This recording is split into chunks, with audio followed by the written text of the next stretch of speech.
Well, have I ever... This is probably the most embarrassing of those entrance stories. Yeah. I was down in South London once, went down to some party that was taking place in some kind of swanky bar where there was a doorman on the front and a charge. I think it was something mental, like a tenner to go in. It was crazy. It was ludicrous. I don't know what I was doing down there.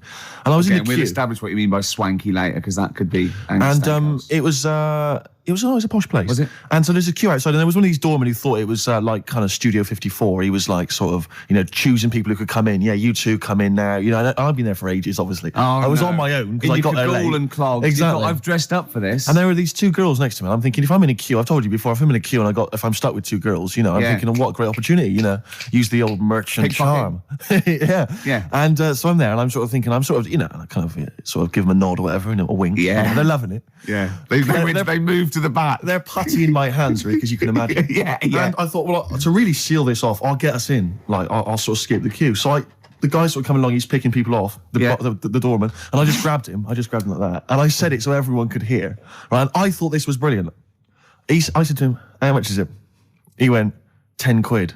I went, I'll give you 7. That was my bribe.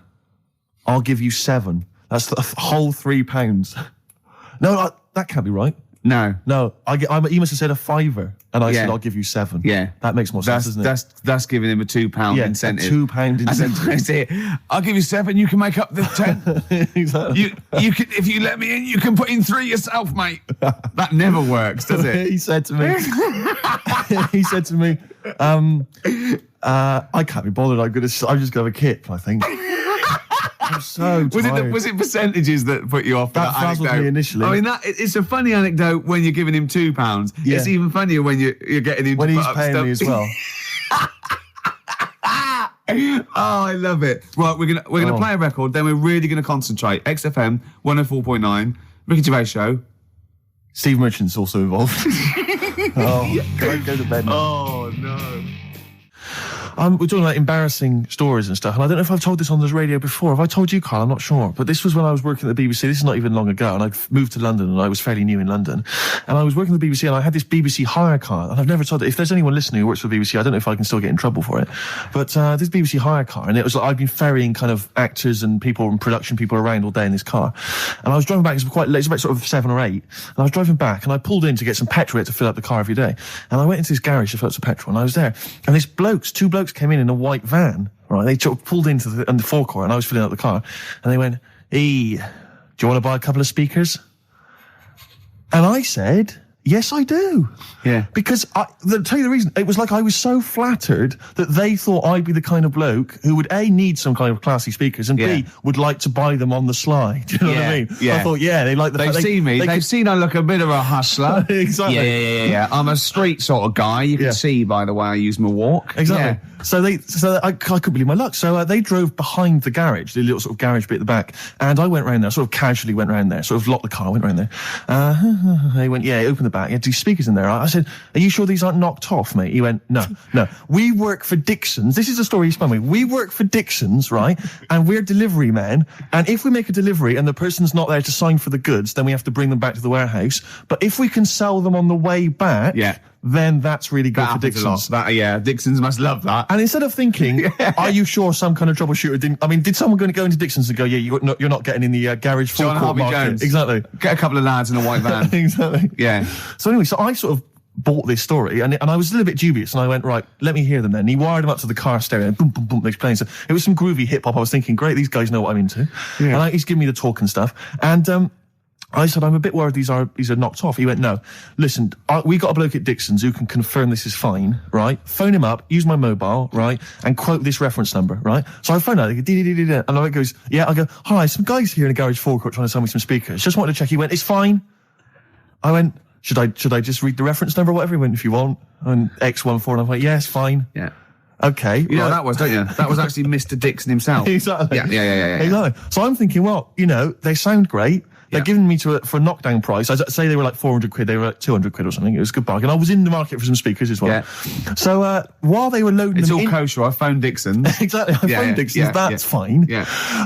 So while they're loading them in the back of the BBC hire car, right, I'm in there paying for the petrol, right? And the guy who's serving goes, all right. He goes, what were you doing round the back with those blokes? Right? Because obviously there's security cameras filming this whole transaction, right? And he goes, what are you doing around the back? And I went, brilliantly, there's some old mates. Some of my mates were just having a chat and that.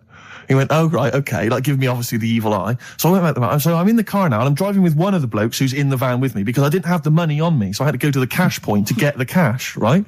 So I'm driving with him and the other guy's like following me in the van and he was like a northerner like you and he's giving it all the, all right, yeah, you know. I'd say my girlfriend's a DJ, she's got some of these speakers, they're fantastic, and he's giving me this. And then my mind starts working. Now that I've got a bit of time to think, I'm thinking, wait a minute, this all sounds a bit dodgy. Yeah. It dawned on me, Rick. You know, Paul, are you? You're streetwise. Exactly. You're streetwise, Steve. Not only that, I was thinking, how am I going to get them home? I've got to drop the car off at the BBC. How am I going to get these huge speakers back to where I live? And how can I pay for them? Because I've just spent £100 on Find the Lady with a couple of blokes in the square. It seemed like a fair game. Some of his friends were winning. But so I explained to him, I said, I can't get them back to like Brixton where I was living at the time. He went, don't worry, give us an extra 20 quid, we'll take them home for you. Oh, that's good. Deliberate.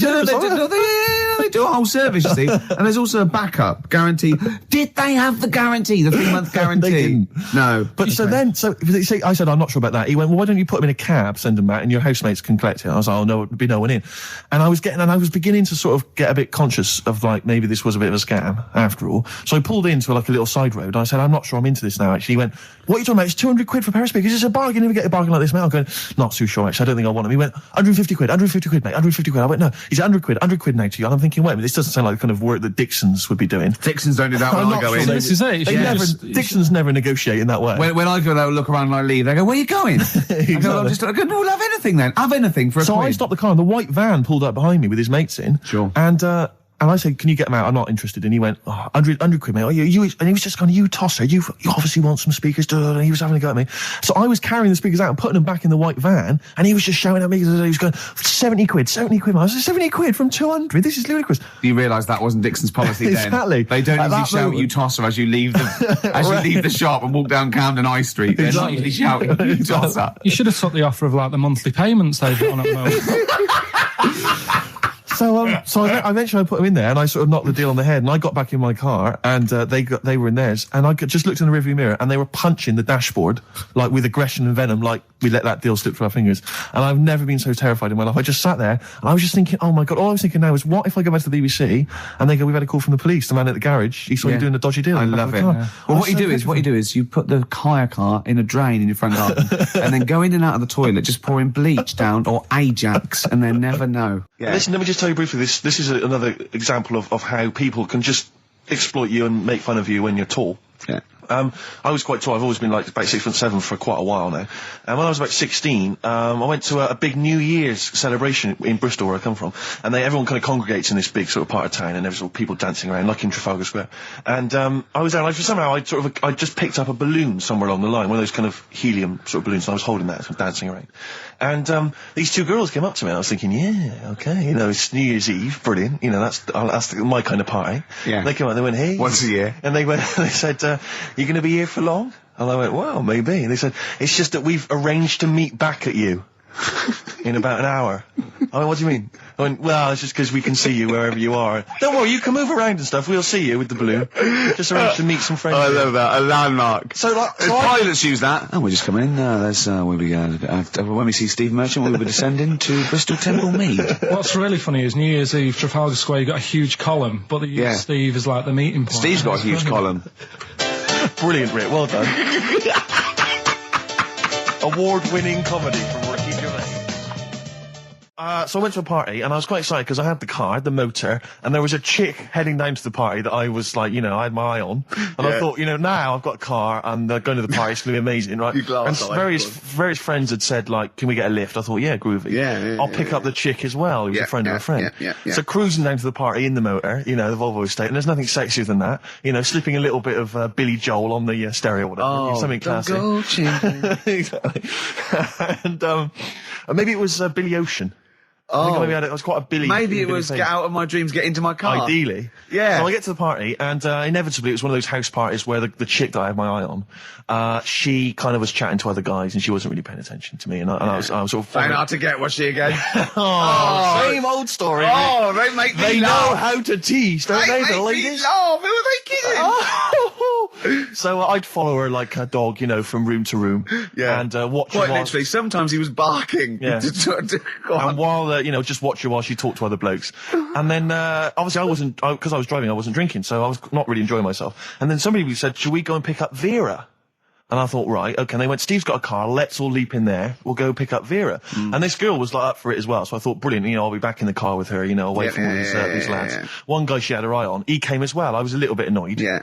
But anyway, he was in the car, so I'm driving down these country lanes, just driving along, and they're directing me, they're saying, go left here, go right. And then suddenly we stop, and one of them goes, just drive into that field, this pitch black field, right? And I'm sort of, well, it is my parents' car. Just drive in the field, Steve. I'm thinking, well, I don't want to, like, not seem like I'm a hard, cool, crazy kind of guy, because the chick's in the car. So drove the car into the field. They all leapt out, started running off into the darkness, shouting, Vera, Vera, Vera, where are you? So I'm just sort of sat there in the car, waiting. Wasn't Vera Lynn, was it? Because she likes to hide in fields. Bizarrely, it wasn't. Right. It was just, I was just left in the car on my own with Billy Ocean, and suddenly, out of the darkness, they come back holding a Vietnamese pot-bellied pig that they had stole from a nearby farm, and they knew that the pig was called Vera because someone knew the farmer or something. Anyway, so they got this pig, so now they're going, I'll put the pig in the back of the car, we'll take it back to the party, it'll be hilarious. I'm thinking, well, you know, I'm not sure I want a pig and all its, you know, piggy crap in the car, right, crammed in there. But they say, yeah, so obviously I'm thinking again, I don't want to look like I'm, you know, a nerd. You know, I'm terrified of that, Rick, ever happens. Yeah. So, So you go, hey, bring the pig into the car. Exactly. I'm no nerd. Exactly. Yeah, go on. So now we drive off again. I got this pig kind of screeching in the back of the car. And, they say, stop again.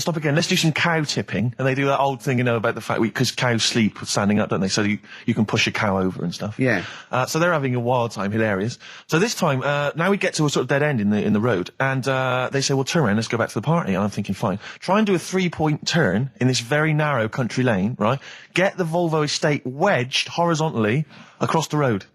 Can't get it out, just can't seem to sort it out. I don't know what, I'm panicking because there's a pig in the car, right? And, local disgruntled farmers, right? People drunk, partying, probably off their head on some kind of weed. Rick. Well, was it loads of blokes with, like, pitchforks and flaming torches Exactly. going, burn him.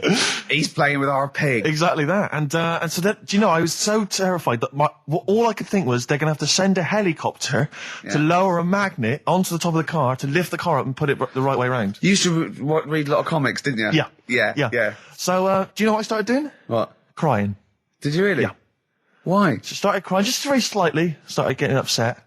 And the other guy that the girl fancied, he had to get into the driving seat and sort it out for me by slowly edging forward and backwards. That's the worst bit of the whole story. Yeah, edging slowly back and forwards. He just sorted it out, just slowly worked the car back round, and then we were off. You were just gently weeping. Just gently weeping in the back. The bloke had just taken the bird that you saw from a distance. Exactly. That was basically your wife in your head by then. Oh, yes. Wasn't it? I can't We believe were happily married with a pig for a child. Don't joke, that could happen. I know. The pigs come, if you like. Sorry? What did you say? What did you say? When you do what, Karl? What did you say? No, what did you say? Because I don't want to have to go to the radio authority again. What did you say then? Just remember. We are going out live, Karl. Yeah, remember Tom Binns, right? What did you say? What I'm saying is, why were they shouting Vera? Because pigs don't come to the name, do they? Hey? I don't know the ins and outs of pig, you know, how to lure a pig into your trap. Can I just tell you some very, very interesting things about pigs? Please do. Right. One, everyone knows they have a corkscrew-shaped penis, right? A corkscrew-shaped penis. That's the tail, isn't it? Two, they can't look up. They can't put their head back and look up, right? Three, they can have a 30-minute orgasm. Yeah. Rick, is it only pigs that have got a corkscrew-shaped penis? No, and landlords. Okay. Very handy. Right. But I was in there was this woman sat next to me. She was to a big fan one. She was crunching on some popcorn. Again, that's a crime. Why they're selling popcorn in cinemas? I don't understand why She the needs to noisiest. eat regularly, Why the noisiest food in a cinema? Yeah. I don't understand why that's come about. Yeah. It really makes me angry. Yeah. She's sat there, right? Smoothies. We want smoothies without straws. Exactly. The trailer for that film AI, Artificial Intelligence, came on. Remember that? And the tagline was, David is 11 years old. He weighs 60 pounds. He's 4'6" tall. He has brown hair. His love is real, but he is not. Oh, yeah. And she just went, how old was he again? To her boyfriend. Right? Just ruined everything. War film trailer comes on for some Pearl Harbor or something. She goes, yeah, I don't fancy that. Just announcing this, don't fancy that. Too many war films. So then the trailer, then the opening credit comes on for Crouching Tiger. Before that, you know that thing that comes up that says it's signed by the BBFC and it has the kind of certificate and everything, and that certificate to say what age you have to be to see it. That came up, and it said Crouching Tiger, Hidden Dragon in brackets subtitles. She went, "It's not subtitled, is it?" I thought this was the most famous foreign film for years. It won Oscars. It was a huge film. Everyone knew it was foreign. She goes, it went, and so the credits begin. It says Crouching Tiger, Hidden Dragon. She went, "Stupid name for a film." What? She just She wanted paid it. to see it. She was with her boyfriend. So then it starts, right? And obviously it's in Japanese or Mandarin or something. She's like, yeah, and they're all talking in Japanese. Japanese or Mandarin. Whatever it is. So they're speaking in this, Japanese language, Oriental language. And she's going, "Don't they sound stupid? Don't they sound stupid?" She was going, and then the subtitles come up, and it's quite a weird kind of strange language they're talking. And she was going, "Can't make the subtitles out either. It's both gobbledygook." Just wittering on every step of the film. I totally agree with you. But what I like in your telling of it, I know you're getting quite emotional. I'm genuinely livid. But she went Mandarin or Japanese, some Oriental language. And Well, I don't know what else. It's a strange language. It's a strange language. Well, anyway. Oh, dear. So then I moved. I climbed over several seats, made a big huff of, make a big show of moving. Yeah. Sat next to a guy on the phone, just chatting on the phone. Oh, the guy mental at that. So now I hate that film. I didn't enjoy it. I don't like seeing it. I don't want to even think of it. It's subtitles, isn't it? Well, rubbish. That's why I get videos. Yeah. Yeah, I should have thought that through, Carl. You're absolutely right. Lamb Chop? Yeah, let's play Lamb Chop. This is brilliant. This is from this CD that came out recently with Uncut magazine. Occasionally they put out some quite interesting free CDs. And this was one that had various covers of Rolling Stones songs.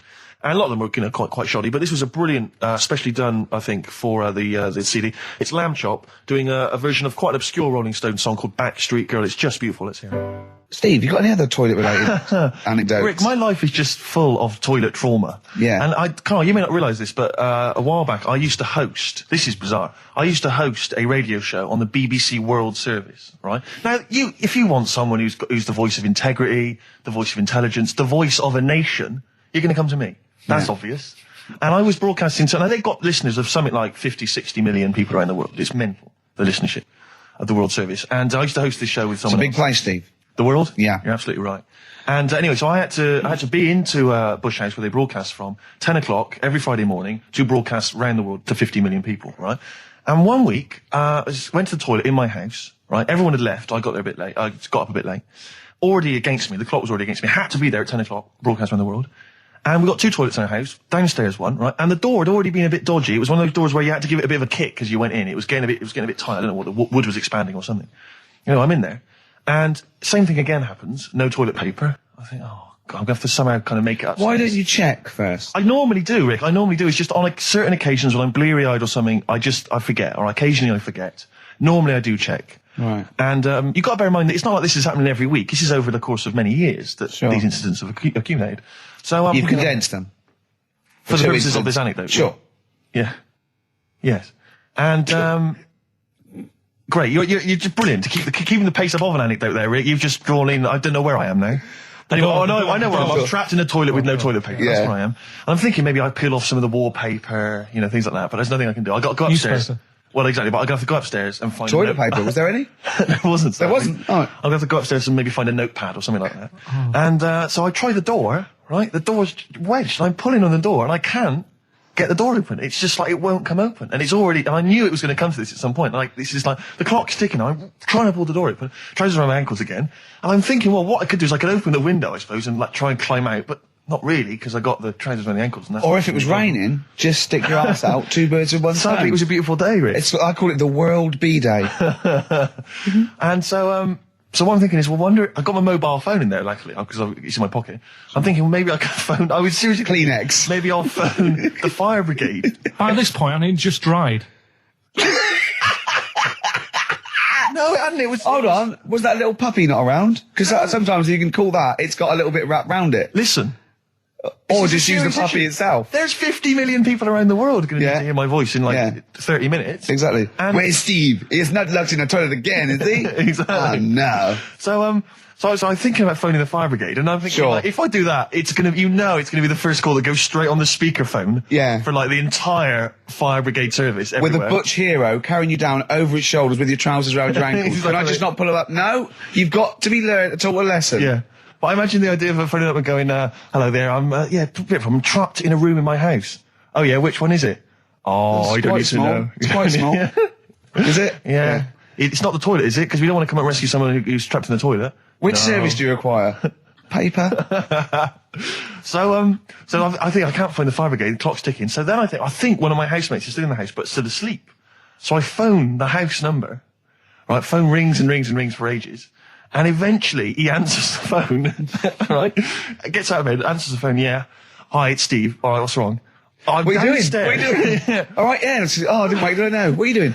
I'm just in the toilet. I'm just downstairs in the toilet. What are you doing? Well, I've finished what I'm... Have you got any toilet paper? Any bog roll? Yeah. So he had to, kind of scrape together a few bits of paper, and sort of tinfoil or whatever he could find in the house. A cactus. Come down no. Pass it underneath the door, right? And I said, can you move away from the door because I don't want you to hear me as I'm, wiping the... And so he didn't say that? Yeah, well, I didn't want him to, that's embarrassing. Sorry, that's embarrassing. What were you wiping it with? Not tumbleweed. What do you mean? What noise? I know what you mean. Yeah. No, exactly. Right. So then I say, right, can you smash... Why was he hovering? Why didn't he want to walk away? Will you keep your... What was it? Outside with a glass to his ear? Yeah. Thankfully, there was a window in the door, but it was frosted glass. You could just see my semi-naked body moving around. And so eventually I said to him, look, listen, I'm going to need you to sort of kick the door in. He said, well, I don't want to kick the door in because you're going to have to pay for it, aren't we? I go, yeah, but I got to go to the World Service. Well, yeah. And he was a lovely man. He's the weakest man you've ever come across. It's like if there's one person you don't want to have to throw their body weight against the door, it was him. He's like he'll snap before the door will. So he's smashing against the door. This sounds like a fetish to me, then. He went in there and there you were naked with lots of toilet paper. And you go, oh, you've broken the door down and there I am naked. Again. Oh, you've rumbled me, Rick. I wish I'd not told that embarrassing story on the radio. Like it wasn't embarrassing enough, you've just got to make it slightly more seedy. Oh, so did he get it down? He did it, yeah, and I got to the World Service with minutes to spare. Oh. And interestingly, I told that story to 50 million people around the world. You're joking. Yeah. Did they understand? I think so. I mean, is that a bit of a problem when you're on the World Service, thinking of things that everyone can understand? Yes. Because you can't. It's a bit like when talking to you, Carl. Yeah, exactly, Carl. I think you're on thin ice there, worrying about people understanding what you're saying. No, but you can't talk about stuff that's on the telly and that, because some people say, well, we haven't even got a telly here. Oh, yeah, you're listening to XFM 104.9.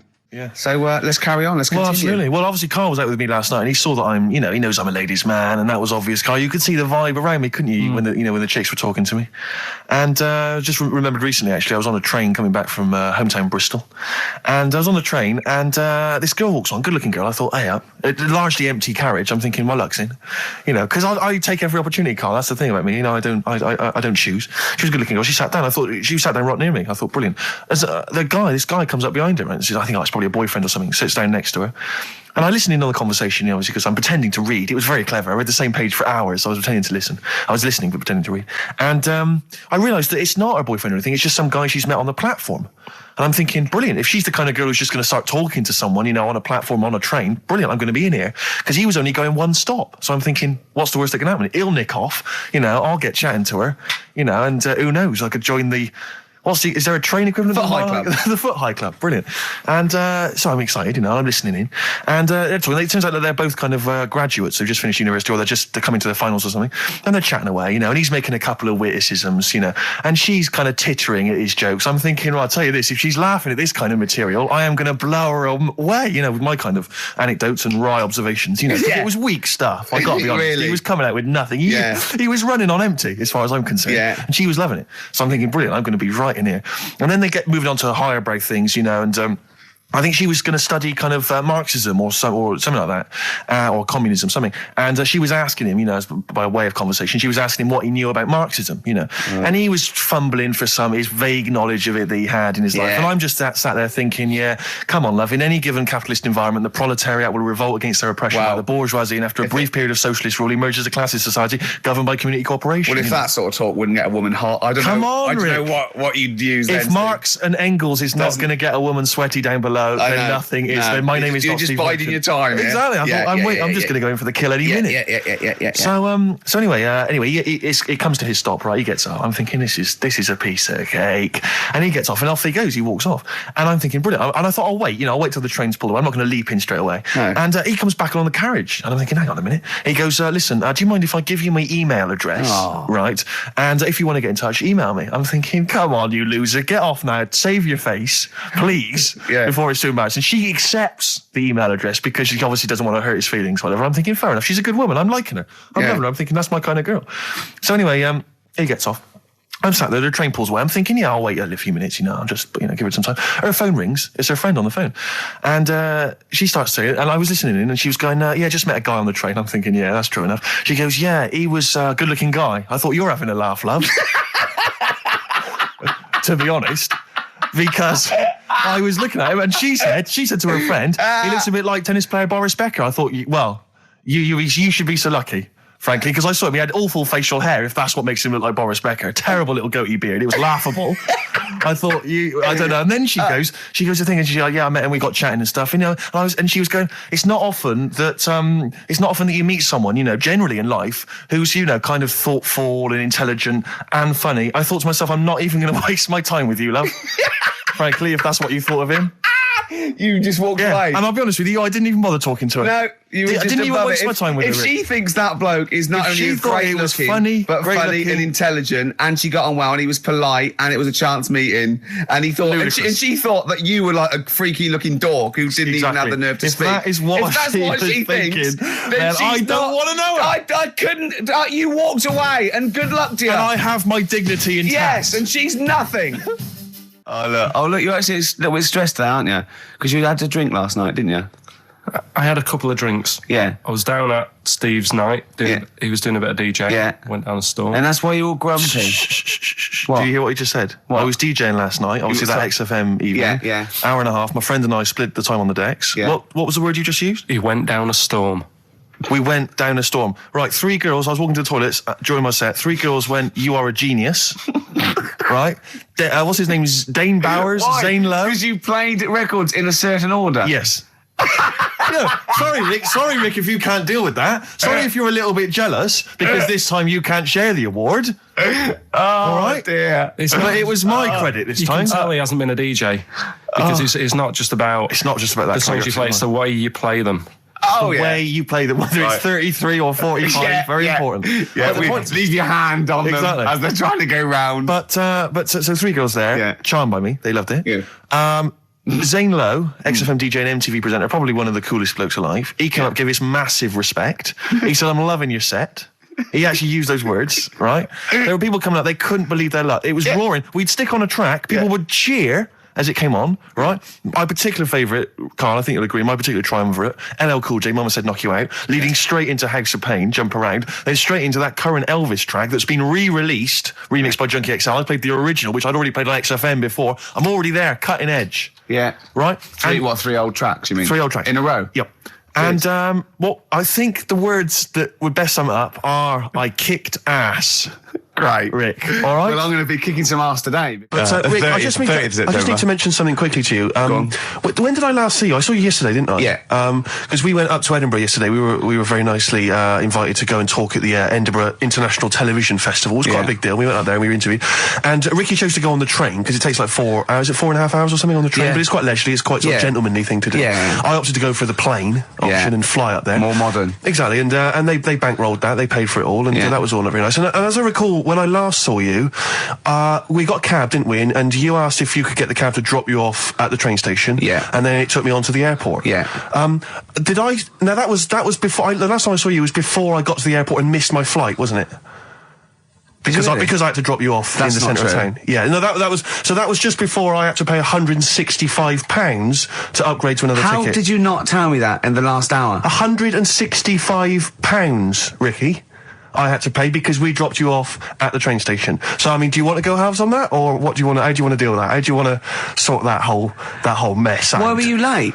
Why was I late? Because we dropped you off in the centre of Edinburgh, and do you know how hard it is to get out of Edinburgh in rush hour traffic? But it was only 3 minutes away, so you'd have missed it anyway. No, because if we'd gone the other direction, it would have been 20 minutes. It took me like an hour to get to the airport. And I got there, and the plane had already left, and the cabbie was just laughing. He was saying, we're never going to make it. He goes, you were a religious man, you better start praying. I thought he was being facetious. He was absolutely right. £165. But hold on, why didn't he tell you that when he picked up at 4:15? It makes you wonder. So obviously I'm a little bit annoyed, because you know I'm not a man who likes to sort of spend unnecessarily. But wait, this is not my fault, because you were there when we made that decision. I didn't impose this on you. We both decided that might be. It's both our fault. I mean, it's no one's fault. It's both our fault. That's fair. That's all I wanted to hear. It's both our fault. Therefore, it's both our financial obligation. No. £165. Just split that in half. Write a check, Rick. Write a check. It's fine. I trust you. You know. Phone in. I think everyone. This is. You're clearly obvious. irresponsible. No, of course I'm not. If you share a cab and then one person's lucky enough to not be late and one person is unlucky enough, and that's what it is, bad luck. I don't think you share the obligation. But phone, it's a moral dilemma, this, isn't it? But it's more than that, though, isn't it? Because let's be honest. Even if you had known that I was going to get there late, you'd have wanted me to hang around just so you weren't left around waiting for a train on the road. No, because I got there. You get bored sitting there. So you'd have wanted me to at least got in that cab. I got there way too early. I actually got there I was there about 30 minutes early. You made it fine then. That was exactly. So I mean, I sacrificed me hanging around for half an hour so you could get it at 4:15. And the other thing is this: you were going to get it at 4:15 anyway. Yeah, but I would, if I'd gone the other direction and not dropped you off in the centre, I would have been there in time. Wow, would we? Well, is that true? Wow. Only God knows. Well, and the cabbie. What I mentioned it to. So, I'll tell you what will cheer you up. I'll tell you what's better than 80 quid. I'll tell you what's better than, shall I? Go on. Music. What, are you paying the whole 165? No, listen. Yeah. What about, are you a fan of any of the great English operas? Like, The Pirates of Penzance? Yeah. Gilbert and Sullivan. To me, Gilbert and Sullivan were like probably their day equivalent of like Richard Stilgoe getting together with Tony Slattery. And then 100 years later people go, it's brilliant. It is like, they might as well, I don't know, make any episode of Whose Line Is It Anyway? Right, yeah. Into an opera, and in 200 years' time we're going, that's genius. Yeah. Listen to this one, look, this is Party Quirks.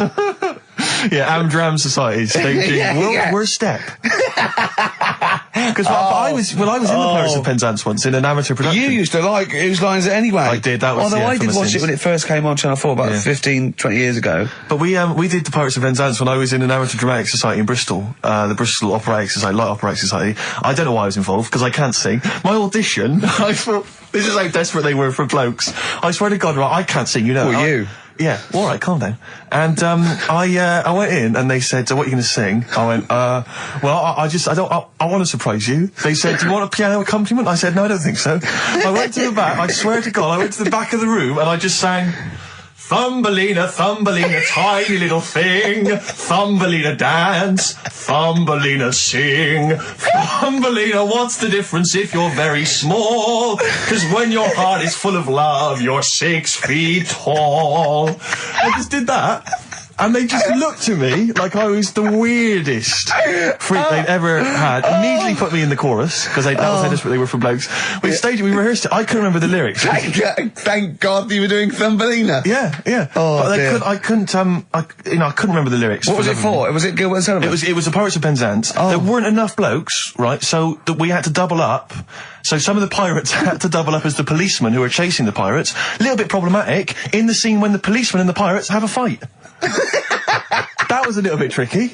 And the worst things, there's this sequence where like the daughters of the Major General all kind of like, oh beautiful, something like, oh beautiful little girls are we, la la la la la la la. And the women they must have all been over 40. I mean, real kind of toothless crones creeping around in their 90s. Is it the sort of women that buy one of those sort of porcelain dolls from the TV and go, look, I've had a baby. It's not a real baby. It is a real baby. I'm going to stab you. Yeah. One of those. Exactly. It's the sort of women that you'd see maybe on TV's Bargain Hunt. The kind of contestants you get on there. Those are women who sort of, they're in Amdram and they think they've clung on to their looks, but they've never made it in the guy who was playing there's a guy who's supposed to be an 18-year-old prince, 18-year-old pirate, the Pirate King. He must have been 40 years a day. He also directed the show though, so he got to prance around in these thigh-high boots. Ludicrous. It was so embarrassing. It was shameful, really. I'd love to go to Amdram. Amdram is a whole other world. It's such an incredible place. Because there's so much backbiting and envy and... Really? Oh, it's incredible. I mean, it's worse than the real world of theatre and TV. It's unbelievable. Because the same old people get to do it every year because they can hold a note. Can we go along? You would absolutely adore it, Gervais. It is film it, a secret camera. Is it true? Talking about when his dad said that, and then you told me something that I find amazing. Oh, well, the thing is, it's Christmas. Obviously, I've got to go back to Bristol. I love seeing my family. Well, yeah, I do. But it means I'd see my grandparents, who were, brilliant people. I mean, lovely people, but mental. I mean, utterly mental. And they've taken now there must be sort of 80 apiece. And it is quite an old age, but they're fairly good health, relatively speaking. And they just spend their time in bed. I mean, that's all they do, is that's their profession. They've retired to go to bed. And they spend all the time in bed. I tell you what they're like. They're like that old guy. They're like all that old family in Charlie and the Chocolate Factory. Oh, yeah. Remember, none of them had got up for like 25 years. Yeah. And you said that they go to bed and they go to sleep, but then when they wake up, what they do is put an extra pillow so they're slightly more upright, and that's them in the day in bed. That's the daytime thing. But they get them cook and stuff. What they do is they've got about 6 teeth between them. I mean, my grandmother needs false teeth, but refuses to go and have the old ones extracted and the false teeth fitted. So she's working with about 3 or 4 teeth. Oh. My grandfather had false teeth given to him during the war. Wooden ones? Well, it was plastic teeth on a wooden pallet, right, that sits at the top of the mouth. He's still got the wooden pallet, but most of the teeth have come off. So there's about 4 teeth left, 4 false teeth. He's got a set of false teeth that make him look like he needs false teeth. I mean, that's pretty bizarre. So the problem is that they have to get up. They get up about 7 in the morning to put on, say, some beef or lamb, whichever they're going to cook. They put it on at 6 in the morning, 7 in the morning, so that by the time they eat it at 6 at night, they can use the phrase, this is what a good meal is for my grandparents, if they can use the phrase, oh, that's lovely, you could suck it away. You could suck it away. Who wants that from a roast dinner? You may as well blend it up and serve it as a broth. I don't want that phrase coming from old people without teeth. No, indeed. Because it must remind you of your rent boy days. Exactly. It brings it all flooding back. Oh, God. Flooding's the word. Exactly. Should we play a record before we get really disgusting about your grandparents and blowjob? That is the worst thing we've said the word blowjob far too many times today. And in the same sentence as I can't believe. Anyway. And it's Christmas. Yeah. Oh. Did I ever tell you about the time that my father, when I was younger, we went on holiday, my dad he bought a little boat, a little sort of wooden boat, make a 3-seater, and he and a friend of his went out with me in the boat. I was maybe 12 or 13. Went out and we sort of went, so I think we had the little motor, outboard motor, chugging out. We just thought we thought this was real seafaring stuff. Brilliant. We'd lost sight of the beach because we'd gone round a corner of like a mountain, or like a cliff. And so we just round the corner, and there was this boy, just floating in the water. Not a boy, but like a boy. And very tricky to explain that on the radio. It's the same word, isn't it? A boy, and a boy. Yeah. And so we float past that and we're just chugging along. The motor conks out. Oh, I can't believe it. We have to row back in. So they're rowing away. I'm just sat there. And we noticed that every time we sort of think we've got past this boy, it just seems to be back where it started again. And we realised that the tide is taking us but not taking us out, taking us towards these rocks. And we've got ravaged rocks. And we were a bit pretty scared because I can't swim very well. Or I couldn't at the time. I think when my dad had maybe bought, he didn't, I'll be honest with you, I inherited a lot of things from him. One of which was his carefulness with money. just the one life jacket. How deep was the water? Which I seem to remember he tore off my back and put on himself. So the water's pretty down. I mean, I'm not saying we would have necessarily died, but it was pretty scary because the boat, we were going to crash into these rocks and stuff. It was getting pretty unnerving. And so they're sort of rowing like mad, trying to we're just not making any progress. And we're beginning to think that this might be the end. And this boat, this kind of ferry boat, comes chugging by doing tours. Ching, ching, ching, ching, ching. And it comes by, and my dad goes, oh, wow. We were going, brilliant, they can help us. They'll throw us a rope, they'll tow us back in. He was going, you've got to be careful, hang on, because according to the laws of the sea, if he rescues us, Steve, he can claim my boat. The laws of the sea mean he can claim my boat and salvage. I love the idea of that's like a reward. Doing that. The laws of the sea. What I like is, his 12-year-old son might die, he's thinking about the boat. I know, but also, the other thing, of course, is that I like the idea of this ferry master going, yeah. The boat be mine now, or take your son. Yeah. Let me think about it. I need a new bed. That'll be just right. King size. Oh dear, that's lovely. But, because when I was younger, I remember being outside a post office once when I was about 10 or 12 and finding a purse and thinking, oh, that's nice. And opening it up, there was some money in there and a pension book, and so it was obviously an old lady. I found an address, I sent it to her, and my mum said, you've been so good there, you'll probably get a little reward. She'll probably send you a little reward. Nothing. I got maybe a thank you note, but no cash, no moolah, nothing. Really? And I was livid, because I'd been told that I was going to get a reward. I thought I've been a good Samaritan, nothing. So, many moons later, when I was at university, I learnt from that, and this is the most bizarre thing. This explains a lot, doesn't it, Karl? This is like the Mary Celeste. I went to a cash point to I thought, I can't get my card in here. And I realised there was already somebody's card in the machine. They put the code in, but then they just disappeared. They'd been kidnapped or something. So it was just there, waiting, sitting. It said, what do you want to do? And it gave you a number of options. I thought, interesting. Steal or go to heaven? Yeah, exactly. You went, oh dear. Yeah. Well, I pressed balance just to check what their bank balance was. Unbelievable. It was a considerable sum of money. I'm not going to lie to you. It was not typical student debt. It was like, I think they were a foreign student. There was a lot of cash in there, a lot of money. Did you feel a slight bulge in your trousers when you saw the amount of money? I couldn't believe my luck. I thought to myself, now then, I could just take that card out and hand it in, or I could teach them a small lesson. Right. And maybe give myself a reward, because last time I did that, I didn't get a reward. So if I give myself £30, then I'll take the card out. 30? Give myself 30. You didn't really? Well, I thought that's a good reward. And I went in, I handed the card in, I took that. Steve, and that's a little reward for me. And I'll tell you this, don't think it's evil, because I went in and I bought everyone a drink. Well, brilliant. Yeah, I didn't tell them I got the money free. Well done. Excellent.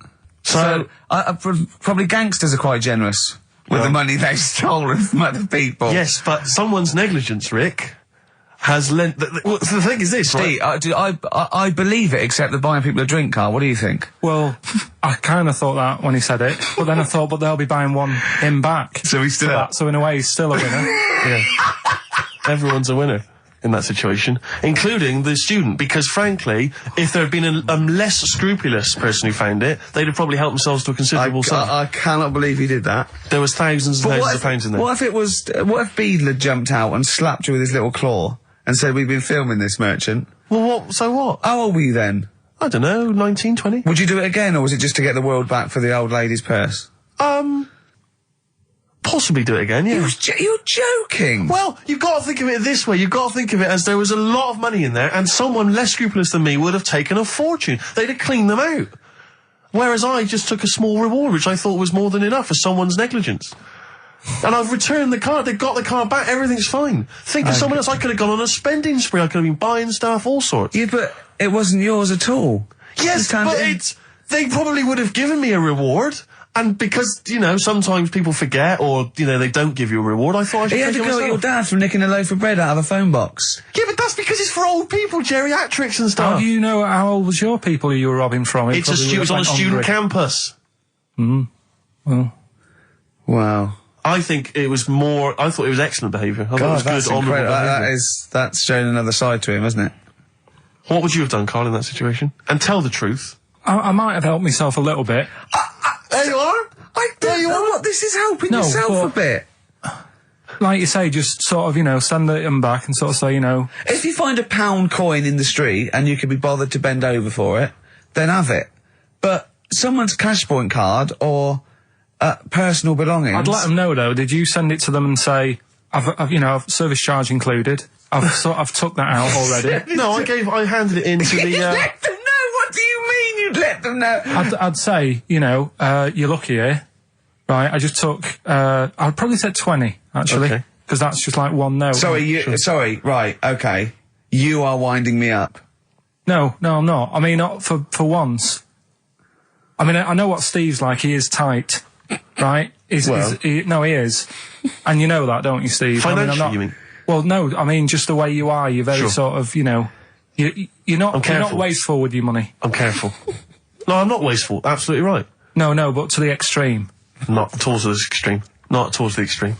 No. Look out for the pennies. The pounds will take care of themselves. All right? Simple to remember. Good advice. Yeah, all right? But the thing is, right, I know that I take the mickey out of you for, like, you know, the way you look and stuff. Sure. Right? Well, I'm right back at you. But the thing is, you can't help that. Absolutely. But I'll tell you something that women don't like. Sure. And it's fellas who are tight with the money. Sure. I'm not frugal with money with ladies. I'm frugal with money with you. Well, I've got no reason to splash money out on you. I've never seen you splash money out. Well, you've never been out with me.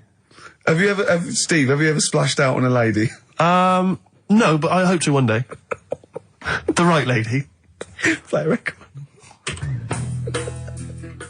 Sorry, just suddenly struck me something. I don't know if I mentioned it before. You mentioned you tried to catch your guy out when you came back once. You opened the door really quickly to see what he was up to. Did I ever tell you when I was at university? Now, I'm very tall and I've got enormous feet.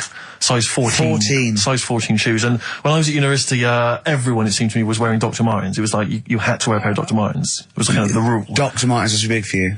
Yeah, so that's a big pair of Dr. Martens. That's where the myth of the old woman who lived in a shoe, I think, came from. People with my size shoes. Anyway, I just literally kind of moved to university. I'd been there for like literally a couple of months.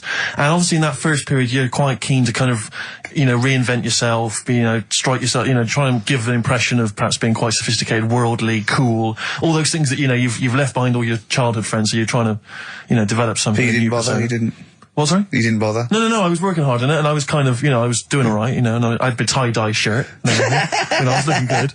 And, so I was trying, working hard to try and seem kind of cool and not freakish. And I came back from studies once, and I came in, and there was a little old cleaning lady that kind of would always come in every day and clean up our halls of residence. And I came back, and my door of my room was open, and there was like a little huddle of people just peering in, right? And I thought, this is odd, that my door's open and I'm not in there, and there's people staring in the door. And I looked in, and the little cleaning lady had my Dr. Martens on and was clumping around. Making them all laugh. Making them all laugh, doing an impression of me. That's amazing. Imagine that. Imagine the psychological scars that has. I know that she's more popular than you. Yeah, exactly. And they go, come on, Maud, let's go to the JCR. Exactly. And they carry her down. They go, drink. And she goes to, Steve, you better have that spotless by the time I come back. You go, all right, I will. All right. But what I like is the fact that I'm sure that's not part of the cleaner's code. The cleaner's code is you don't have the keys to everyone's room so you can go through their belongings and play practical jokes. I mean, surely it's a kind of, there's a trust. She must have looked like a wall bracket. I went bowling with him once the first time, and we went bowling at this place. Where was it? I mean, Finsbury Park. And I'd never been before. And he goes, you got to wear special shoes. I went, all right. He went, so. He goes, have you got size 14? And she went, yeah, I've got one pair. And she put them on the table, and they look like crusty. Honestly, honestly, it looked like, it was, I just started laughing because they're so long and thin anyway, and they're multicoloured, aren't they? They're two colours, and it looked like Krusty the Clown's feet. And then this teacher just went, all right, 14, that is big, isn't it? It is a huge size shoe. You're right, yeah. And it was just the one cleaner in them. Just the one, sadly. She did have loads of kids eventually and brought them up in there. I wanted to buy a laptop computer, and everyone said, go up Tottenham Court Road, and I was reading like magazines and stuff. They were saying haggle, make sure you haggle, make sure you're planning to haggle, get the best deal you can. And I found a shop which was selling the computer I wanted, and I went in there, and I had this whole plan in my mind of what was going to happen. He was going to say, like, it's worth this. I'm going to go, well, look, I can get it cheaper here. I want to buy it from you. I'm going to haggle, and off I went. So I went in the shop, and I said, yeah, looking for this, interested in this Toshiba. How much is it? He went, oh, it's 1,500 quid. I went, sure. Okay. I said, I'll give you 1,300. He went, it's 1,500. And I said, sure, but I'm willing to give you 1,300. He went, 1,500. And I was done already because he hadn't even begun to haggle. And I was assuming he'd at least go 1,400 and we could start, but nothing. So now I was screwed. My whole plan went out the window. Yeah. What did you do? Just leave? No, I said to him, the thing is I can get this computer cheaper down the road, but, I like what you're providing here. I like your service. I've had good stuff about you. And it was amazing. I said, I've heard good stuff about you. And he went, I said, seriously, I can walk down the street, I can buy it there for cheap for like 1,400. And he went, well, see you later then. And I was like, right. So I walked out the place. I said, well, I'm going to have to leave then. And I walked out the place, and of course I wanted to get it from there because it was still the cheapest, so I had to walk back in again. I went, yeah. I've just had some second thoughts. Listen, I'll tell you what, I'll pay the 1,500. Can I get a free carry case? He went, the carry case is free anyway. I said, I'll take it. The carry case I got nothing. No, but how much would you charge for that if it was on sale? Carrot cake's a tenner. Well, let's just say it is a tenner. Give it to me for free. And he went, no, it's a tenner. And you went, well, you said it was free a minute ago. Oh, it's just pathetic. That is lovely. It's having to walk out making a big statement and then come back in again. Oh,